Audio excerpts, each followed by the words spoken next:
Hey everybody, welcome back to Mecca Madness. And I want to talk about my YouTube Kickstarter launch. I am partnered with Digital Taxidermy UK, and I was so excited about launching my Urban Destruction Refinery kit that I put the cart before the horse again. And I'm glad Neil's forgiving. And I wanted to tell everybody what's going on with the Kickstarter. This Kickstarter is me recognizing how I really got into Battletech and not being a Alpha Strike fanboy all the time. I wanted to really take a moment out and give you guys a little bit of a showcase and a tutorial and explanation of what I did, how I did it, why I did it, and then tell you about a series of videos I'm going to do as part of this Kickstarter. First, this is my second Kickstarter. And the first one was a very large one in comparison to this one because I gave you 3 different road systems, highways, bridges, underpasses, the beginning of my on-ramps, which need to be updated and will be updated later. I gave you a ton of buildings with LED options, and I like to call those my Gen 1s, Gen 2s, and Gen 3s in the Neo Tokyo Kickstarter. Coming into this Kickstarter, the new buildings will be my Gen 4s. Why are they Gen 4s? They will have larger light cavities. Instead of just doing big enough for the LED T light, I'm going to open up all of the cavities as wide as I can get them so you can shine more light through. Now, the problem with the refinery files is that some of them don't have enough width to give you a spot for LED T light. And we might as well just let the cat out of the bag now. I'm going to be putting out 2 to 3 more Kickstarters this year, depending on how this first one does with feedback about marketing, the mistakes that I made. It's a learning process. We all learn in business. But the Gen 4 buildings that are coming out, I'm very excited about the refinery. The refinery is a very small Kickstarter. It's a total of 10 files, 7 primary, 2 free, and then the unlock reward tiers. So really quickly, I want to share my screen and let you guys see what I got and we can talk about it. So I wanted to go through all the files that are in here. Now, this is not one of the problem files. This is one of the great files. So the 4 hex colony resident hub is 4 hexes in a straight line built up with room to have 2 LED lights. So the top bottom is with no LEDs, the bottom picture obviously with the LEDs. The free file, the colony water extractor. If you print it in clear or a light blue teal filament, that's the effect you're going to get. But catapult's there for scale reference. And yes, the catapult can stand on top of it. Or you can flip it over and lay it flat. Catapult can still have enough room to get up on it. It fits 1 hex. The cooling tower is a 2 by 3 by 2, total of 7 hexes wide. Well, you understand when you look at a hex map. It's 2, 3, and 2. Excellent cooling plant. Cooling tower. The refinery of itself is not all the files in a picture. Some of the other files in the picture, and I'm going to use the mouse to point. Death Ray Designs. This is going to be my third Kickstarter, and everything in the background not lit up will be the third Kickstarter. The original free file I was going to do was going to be the Model Echo 3B 3 hex colony core extractor. I changed my mind because I really like how this thing comes out. The only thing I haven't done is paint it yet. But blue, teal, any color teal light you put in here is going to glow greatly. The inner fracking core smelting unit. The other cat out of the bag is that most of this Kickstarter has a limited modular presence that you can use. I'll be uploading and doing more pictures later on as I get more time to plan. Fuel Depot Pipe Hub, it's a 1-2-1 hexes, and it's wide enough in the middle that I could put a LED in it and make it glow. Again, translucent filament, and you want the cyberpunk effect, will be your best friend. Fusion core conversion kit, the fusion conversion core. Stacks on top of the two other things in this file system. You'll see in a picture, but it's a unit. So 2 fracking cores, one fusion core converter. You stack it up nicely. It's a massive building, and it fits on hexes. One of the bonus files that I've included is the Colony Luxury Tower Hub. So for those colonists that like to invade planets but don't want to sleep in tents, they can have a drop tower or a modular tower that's quick to put together. The orbital comm booster / fracking core. Originally I planned this as building a satellite that'll be released much later that goes inside of this orbital comm booster.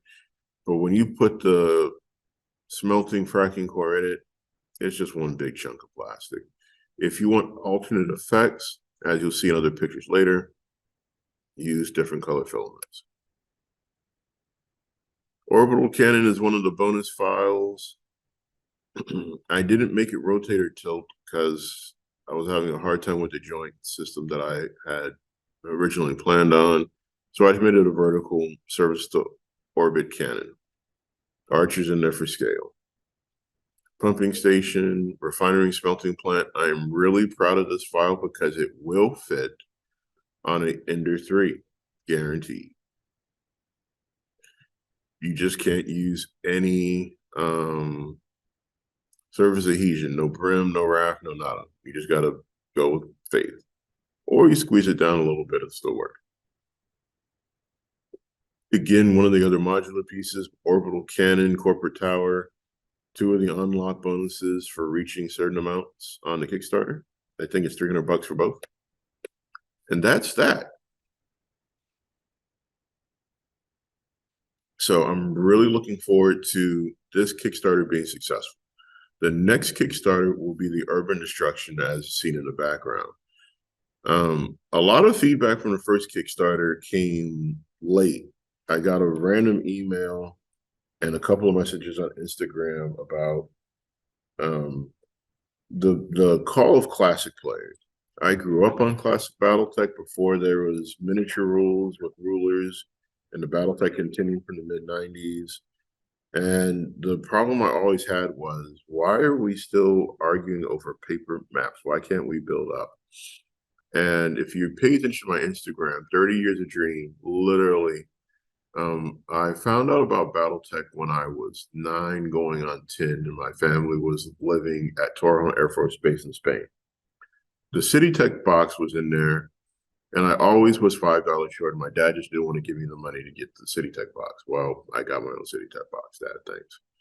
And I always look at the artwork and the cover, and you got these sprawling towers. You got this beautiful architecture of the future that's a little bit mixture of Europe, Japan, and certain cities in North America and South America. And I'm like, how do we convince FASA, then Tops, then Catalyst to give us these things? I'm willing to pay out hard-earned cash for it. And instead of little paper tiles and you're guessing what it looks like from the street level and how it really blocks line of sight, when you have about a 2.25-inch mini, it's a pointless argument.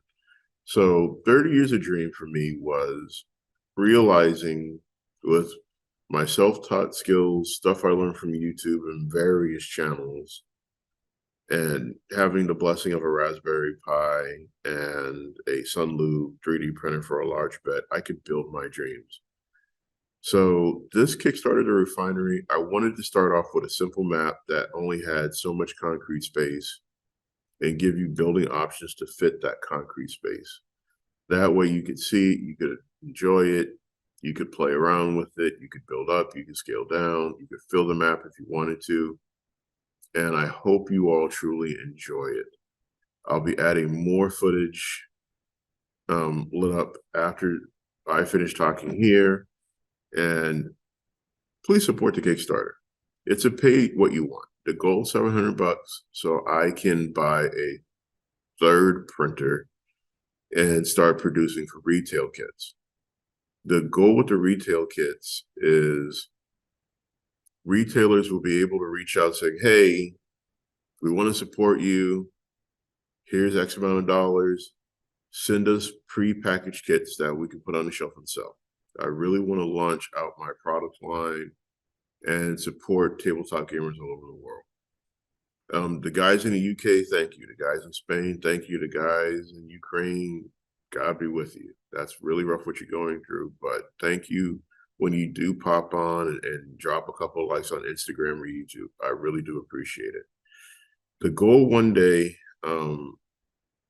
is one birthday. I would like to take 2 weeks off from work, travel to Spain for 3 days and play Battletech there, travel to the UK, to whatever shop can host me and play.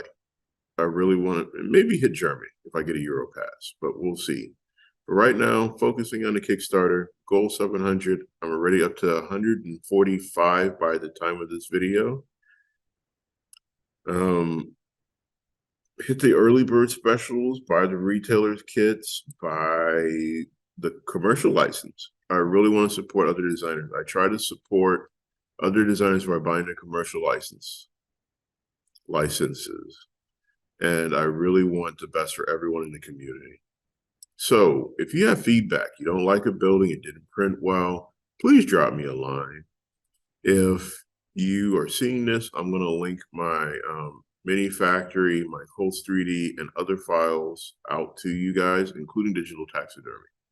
I have so many accounts that I'm like trying to answer messages and go back and forth, and it's like, I need to manage this better. But again, thank you guys for the love. I really do appreciate it. You know, I want to give Weyland-Yutani and all the other evil corporations a face or a building that will be in the Battletech universe. So with that, have a beautiful day. Be blessed. Talk to y'all soon.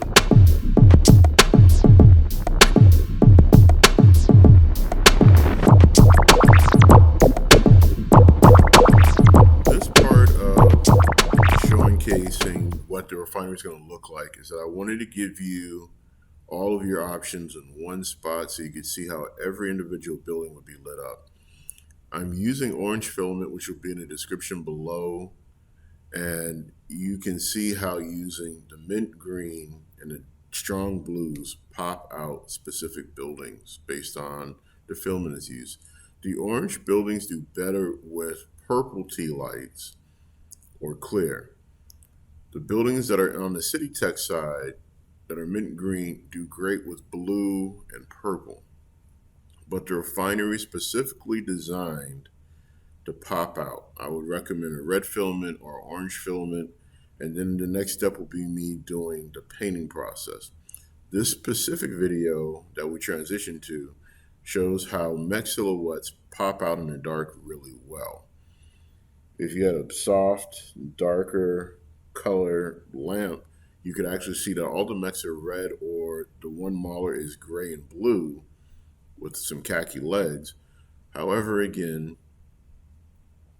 the strength of the Refinery Kickstarter is to give your refinery map options. You don't necessarily have to play with all of the buildings. It's mainly to showcase what you can do with clear filaments, different color lights, orange, and using different color lights to get the brightness and effects that you want. I'm trying to zoom in on the Akuma in this shot so you can see how clean, when you're close to the light source, your mechs will come out with their painting detail. Again, please support the Kickstarter. Like, comment, subscribe, share, post it all over your social media, Facebook and Twitter. Thank you, and enjoy your Kickstarter files.